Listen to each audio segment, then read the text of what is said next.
Imagine you were playing a game with your friends. If your friend had a +2 and you had a basic card, it wouldn't be hard to imagine that your friend's card beats yours in this case. But what if you had a helper that could basically cheat and transform a basic card and turn it into, say, a +4?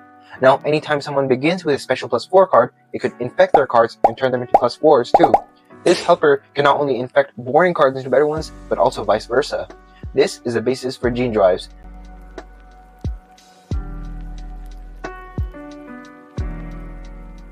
These self-replicating genetic elements have the unique ability to bias inheritance, allowing their design traits to spread more efficiently than typical genetic variations. In recent years, engineered gene drives have shown immense potential to address critical global challenges like controlling pests and disease vectors. By disseminating detrimental traits like sterility across target populations, I believe gene drives will offer the solutions to all these problems. Unlike standard alleles, which have an equal chance of being passed down to offspring, gene drives introduce the idea of selfish genes that prioritize their propagation. Moreover, I have a strong appreciation for the potential of gene editing tools like CRISPR-Cas9, as I've collaborated with another close peer of mine who did work in the field of combating antibiotic resistance using CRISPR-Cas9.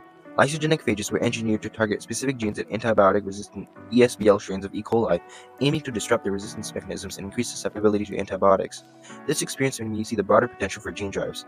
Also, being born in Bangladesh, where diseases like malaria and dengue are prevalent, has shaped my perspective on the potential of CRISPR gene drives to control vector-borne diseases, inspiring me to explore the potential of using these technologies to improve public health in regions like my home country.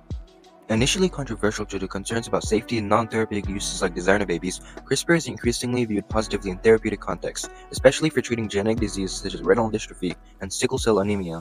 However, its use for genetic enhancement remains contentious, as seen in the 2018 scandal including gene-edited embryos.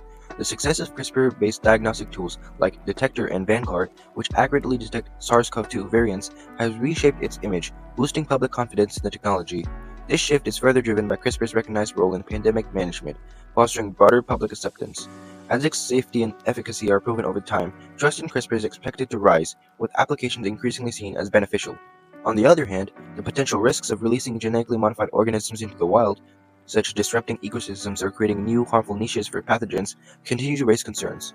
Motivated scientists, however, are testing solutions like pilot projects on isolated islands to prevent unintended spread, and have developed strategies like confinable split gene drives and self-exhausting daisy chain drives to control gene drive risks and ensure greater, safer release.